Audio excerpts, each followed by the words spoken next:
Welcome back to Draft Forecast, our cleveland.com game show about the 2018 NFL Draft. I'm your host, Doug Lesmerises. Our panel, Dan Labbe, Mary Kay Cabot, and Bud Shaw. Our presenter, as always, Chris Fedor, making a case for a player in every episode of Draft Forecast. Our first episode, we forecast Saquon Barkley to the Indianapolis Colts at number 3. Today, USC quarterback Sam Darnold. Chris, can you sell this panel on Sam Darnold?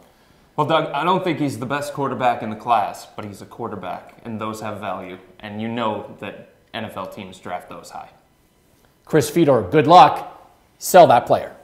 He's a quarterback. There is no other player or position in this year's draft that has the kind of impact that a franchise quarterback can have. So you throw a dart, and if you miss, that's fine because at least you swung for the fences. All right, so Chris, the obvious concern, the interceptions. Yep. 13 of them last season.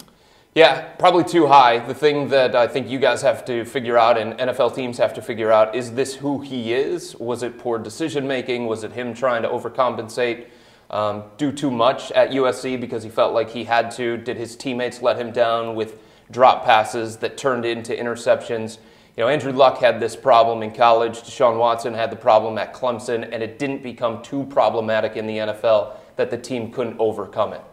You know what, Chris? Fumbles are as much of a concern. I think he lost 9 fumbles last year alone.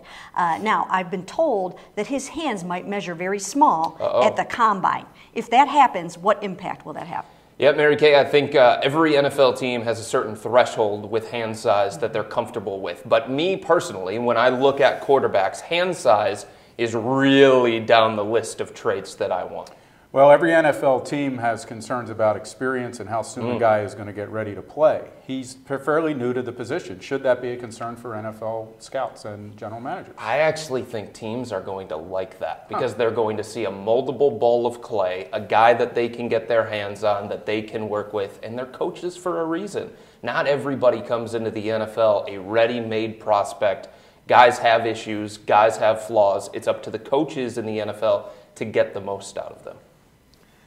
You guys have heard the argument from Chris Fedor. Sam Darnold, USC quarterback. Panel, forecast that player.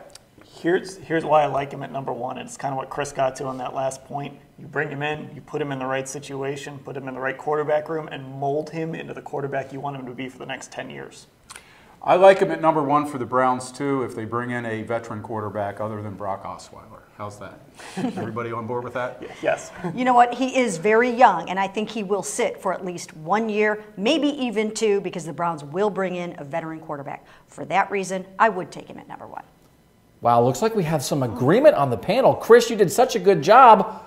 What do you think of them all agreeing at Sam Darnold at number 1 to the Browns? I think I nailed it, Doug. Great job by Chris Fedor. Thanks to you guys for watching this edition of Draft Forecast. We're putting Sam Darnold, number 1 to the Cleveland Browns. He joined Saquon Barkley, number 3 to Indianapolis. Come back for our next episode where Chris Fedor will be presenting Josh Rosen to this distinguished panel. Thanks to you guys for watching Draft Forecast.